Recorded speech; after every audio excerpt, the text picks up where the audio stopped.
Hola, buenos días o buenas noches, según corresponda. Yo soy Juan Pablo Rodríguez, profesor de Derecho Mercantil en la Universidad Carlos III de Madrid y os doy la bienvenida al podcast sobre Derecho Marítimo. Este podcast pretende ser una ayuda para todos aquellos que quieren aprender y profundizar en las instituciones jurídicas más importantes del derecho de la navegación marítima.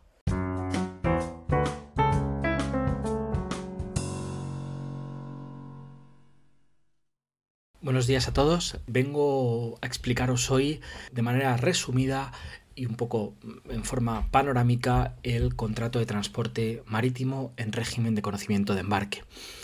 En primer lugar, decir que las fuentes del derecho de la navegación marítima y en concreto del transporte marítimo de mercancías son dos. Uno, la Ley de Navegación Marítima de 2014.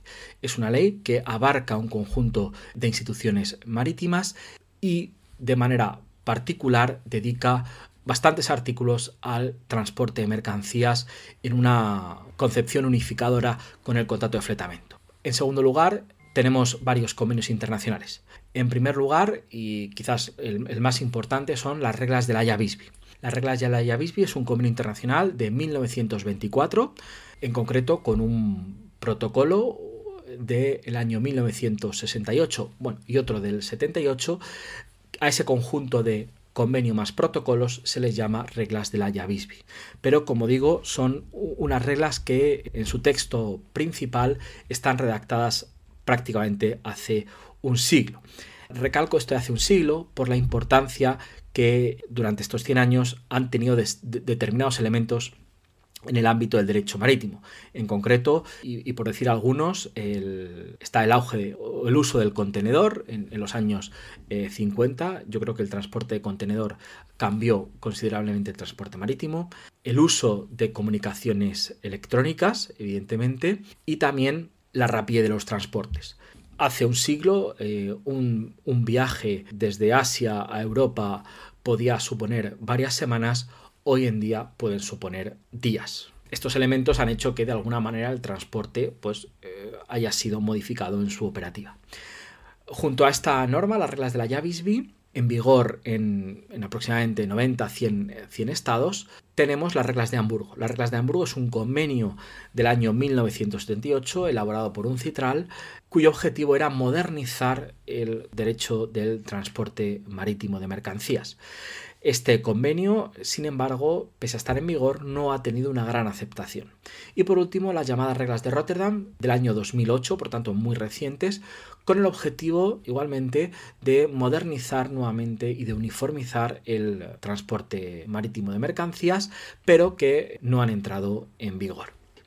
Podríamos decir que el transporte marítimo puede estar operado mediante un único contrato de transporte o por múltiples contratos de transporte, acudiendo a la figura del transporte con subtransporte. La diferencia básica entre el transporte en régimen de conocimiento de embarque, que es al que me voy a centrar, y el transporte en régimen de fletamento, podríamos decirlo, es que en el transporte en régimen de conocimiento de embarque, el elemento nuclear de dicho contrato son las mercancías. De hecho, si uno ve un conocimiento de embarque, el espacio dedicado a las mercancías es preponderante. Serán estas las que deberán ser cuidadosamente descritas en cuanto a su cantidad, calidad, peso, etc. en dicho documento de transporte. En el contrato de fletamento, sin embargo, pese a coincidir con el transporte en régimen de conocimiento de embarque en que lo que se van a es llevar mercancías de un sitio a otro, de un puerto a otro, sin embargo, el centro del contrato no es tanto las mercancías, sino el buque en sí. De ahí que en un fletamento, ya sea por tiempo o por viaje, se le dedicará especial atención a la determinación del vehículo, del buque. Por lo tanto, tendrá mucha más incidencia las obligaciones derivadas del buque. El contrato de fletamento tradicionalmente se ha dividido en fletamento por tiempo o fletamento por viaje. Fletamento por tiempo es cuando lo que se pone a disposición es un buque para un determinado tiempo. Así podrá ser un año, 3 meses, un mes, 5 años, etc.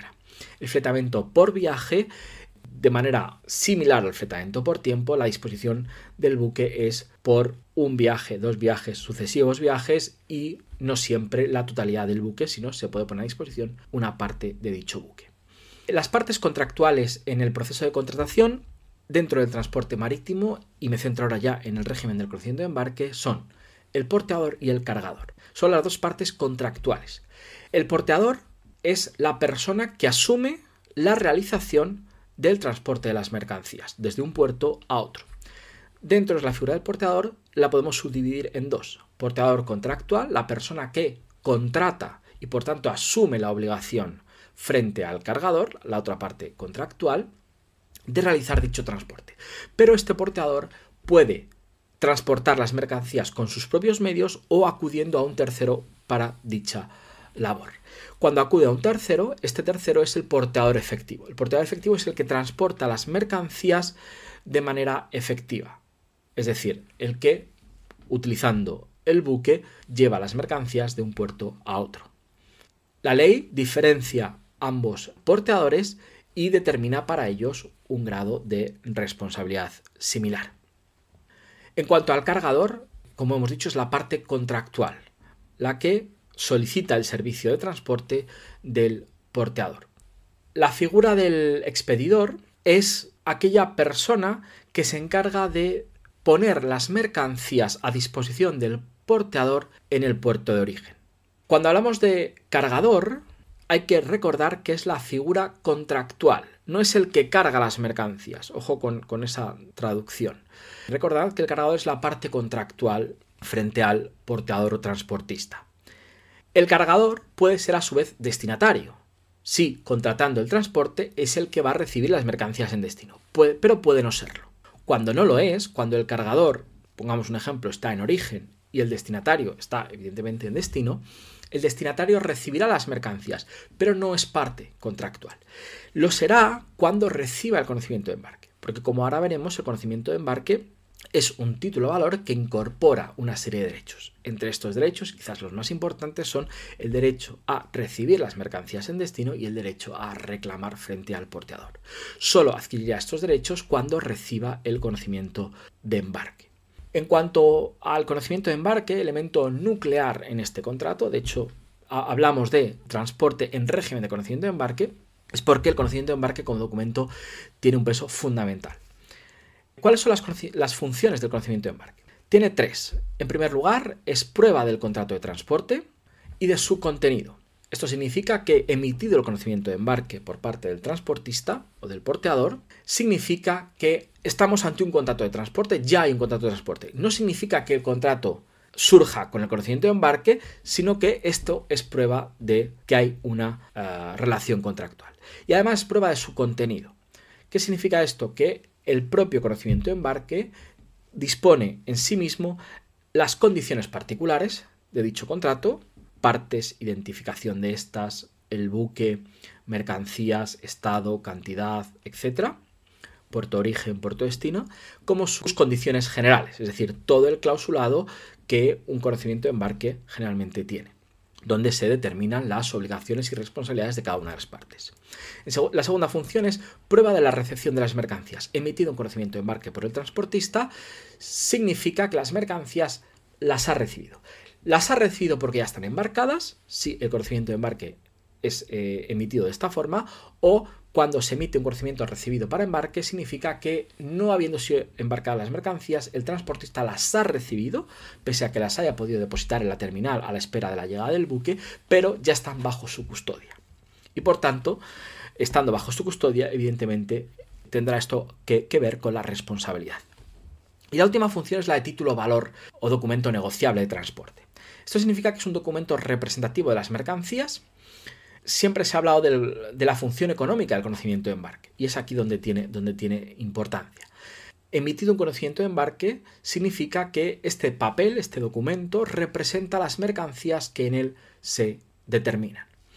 Esto va a permitir que la entrega del conocimiento papel a un tercero significa que se están entregando las mercancías, ¿vale? De tal manera que va a permitir la negociación de las mercancías aún estando en tránsito, aún estando en una bodega en medio del mar, dentro de un buque.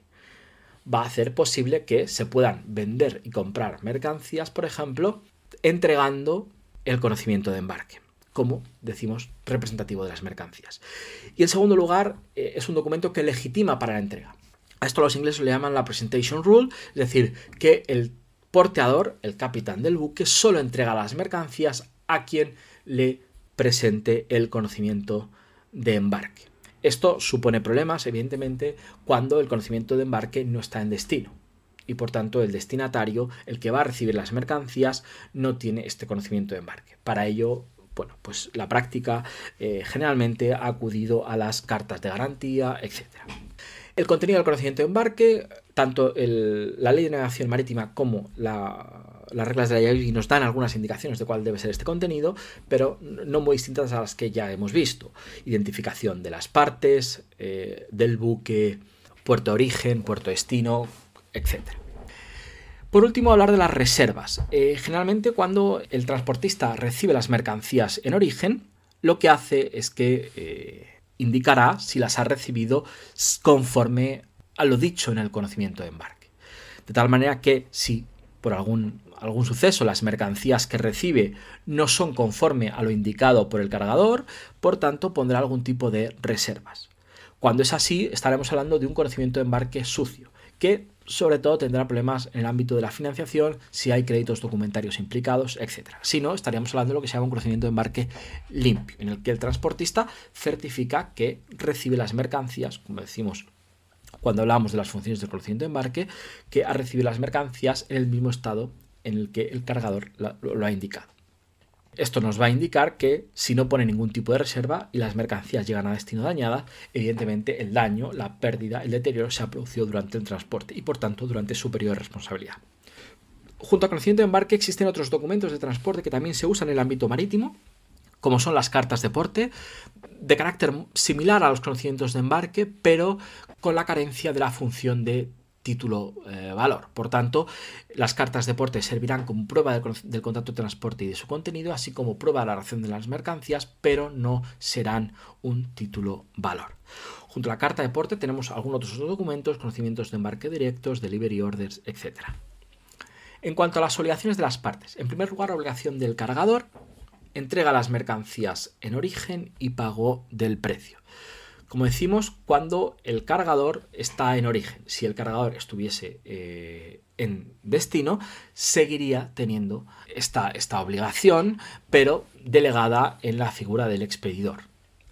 En cuanto a las obligaciones del porteador, tradicionalmente se han dividido estas obligaciones en tres momentos diferentes: antes del transporte, durante el transporte y después del transporte. Antes del transporte, la obligación más importante es la puesta a disposición del vehículo para transportar las mercancías. Esta puesta a disposición se habla de que el buque debe estar en estado de navegabilidad. ¿Qué significa que el buque esté en estado de navegabilidad? Que el buque esté en condiciones para realizar el transporte convenido. Esto significa que tenga todos los elementos de electrónica, de navegación en perfecto estado, que la tripulación sea la tripulación en número y en calidad, es decir, o formación convenidas, etc. Pero también significa que el buque sea apto para transportar las mercancías convenidas. ¿Esto qué significa? Que el buque, si lo que se van a transportar, por ejemplo, son contenedores, que el buque que se ponga a disposición para el transporte sea un buque de contenedores, no un buque petrolero, porque entonces no podría transportar dichas mercancías, o por ejemplo a la inversa. O que si estamos hablando de un buque que va a transportar mercancía en granel, por ejemplo, que el buque esté en condiciones para transportar dicha mercancía. Por ejemplo, si ha transportado una carga previa, pues que las bodegas se hayan limpiado, se hayan secado, se hayan acondicionado para la nueva carga, etc. O, hablando de contenedores, si vamos a transportar contenedores frigoríficos, pues que el buque tenga esta capacidad, etc. Porque de no tenerlo, este buque no sería navegable a efectos del contrato de transporte. Segunda obligación, la emisión del conocimiento de embarque del documento de transporte. Tercera obligación, recepción de las mercancías y por tanto dando origen a su periodo de custodia. Y la última de las obligaciones es la de la carga y estiva de la mercancía en el buque. Las reglas de la IABISBI establecen que la obligación de carga puede ser acordada por las partes, es decir, que sea el porteador el que la realice o que sea el cargador el que la asuma. La ley de navegación marítima permite o continúa con este pacto, sin embargo, impone la obligación de la estiba, es decir, la colocación de la mercancía dentro del buque al porteador sin que sea posible un pacto en contrario. Durante el transporte, la obligación del porteador es la de custodiar la mercancía y la de transportarlo por la ruta pactada desde origen hasta destino. Y tras el transporte están las obligaciones de descarga y desestiva. Aquí me remito a lo que he dicho antes para la carga y la estiva, y la entrega de la mercancía. Como hemos dicho, la entrega será al legitimado tenedor del conocimiento de embarque. En el caso de que el transportista no entregase la mercancía al tenedor del conocimiento de embarque, incurrirá en entrega errónea o en misdelivery y por tanto en responsabilidad frente al legítimo tenedor de este. En cuanto al régimen de responsabilidad, el fundamento de la responsabilidad en el transporte marítimo es un criterio indemnizatorio, es decir, no cabe reclamación del cumplimiento del contrato ni resolución de este. Es un criterio indemnizador si las mercancías o indemnizatorio si las mercancías han llegado deterioradas, dañadas o retrasadas a destino, tienes derecho a reclamar una indemnización por esto. Estamos ante una obligación de resultado, ¿vale? Donde hay una culpa o negligencia presunta del transportista. Sin embargo, como vamos a ver ahora, hay un elenco importante de supuestos de exoneración de responsabilidad y de límites de responsabilidad que van a servir de defensas al transportista ante esta obligación de resultado. El periodo de responsabilidad, es decir, desde qué momento hasta qué momento va a responder el transportista, es diferente en este sentido si hablamos de la normativa doméstica, la ley de navegación marítima, que establece un periodo entre recepción y entrega, es decir, desde el momento en que recibe las mercancías hasta que las entrega. Recepción y entrega son elementos legales que no tienen por qué coincidir con elementos físicos o materiales. Por su parte, las reglas de la IABIBI establecen un criterio de carga y descarga, es decir, desde el momento en que la mercancía pasa la vertical del buque en origen hasta que en descarga pasa la vertical del buque, la responsabilidad del transportista será sometida a las reglas de la IABIBI. No significa que los extremos terrestres del transporte, es decir, durante el tiempo que las mercancías están en el puerto, no sea responsabilidad del transportista, sino que no lo estarán sometidos al régimen internacional y sí, en nuestro caso, a la ley de navegación marítima. Tradicionalmente se ha argumentado en favor de las exoneraciones de responsabilidad que la aventura marítima era peligrosa y debido a ese peligro, para fomentar que empresarios se dedicasen a la navegación, pues estaban las exoneraciones de responsabilidad. Las reglas de la IABIBI establecen un elenco de 17 exoneraciones de responsabilidad. Quizás estos grandes o este elenco de casos se pueden dividir en dos. En casos fortuitos, y aquí cabría fuerza mayor, los llamados Act of God o Act of Enemies, guerras, vicios en las mercancías, embalaje defectuosos, actos o omisiones del cargador.